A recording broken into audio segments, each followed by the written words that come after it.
Ave nostra kunsa di ave cava para quieto na importância de dia de domingo, 3 de dezembro, kuta é dia que nós para quieto na nos hendenan kuti o limitação.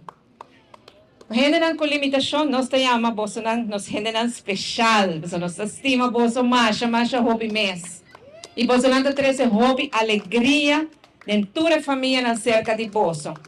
E ojalá com dia maneira saki nós por logra para mais gente mira tua habilidade nan especial que você não tem.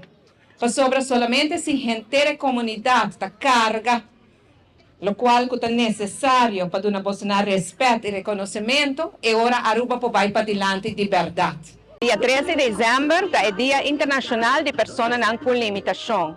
Aqui na Aruba também nós temos gente que vive com limitação e um dia sim é importante para que na que cultura reto não está.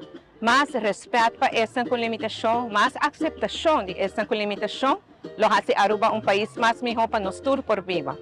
A Stichting Verstandelijk Handicap Aruba, junto com outra organização, sponsor a organizar uma caminhata para todos nós gente com limitação, nós gente especial.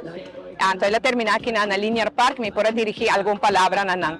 Para agradecer, para felicitar, para nós gente especial, tem lugar especial no nosso coração e põe sorriso sempre para nos cara.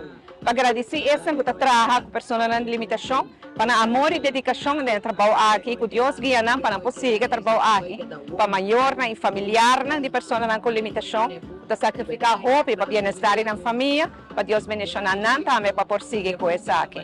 Lá nós como Aruba abrimos coração mais aceitação, mais respeito para essa com limitação, para assim nós também forma parte da sociedade e comunidade de Aruba. Uma comunidade mais inclusiva, caminha com não desigualdade entre pessoas com limitação e pessoas sem limitação. Esse é o meu desejo. No dia de hoje, nós para que também o reto na Stichting Verstandelijk Handicap de Aruba está enfrentando, reto financeiro e nós trabalhando com turnos, poder e possibilidade para solucionar essa aqui na vacina. Não necessita nenhum classe, não necessita nenhum escola, não necessita nenhum grupo, mas por seguir dando atenção e cuidado na nossa gente especial. Para bem, dia aqui Aruba vai abrir nosso coração para nos gente com limitação.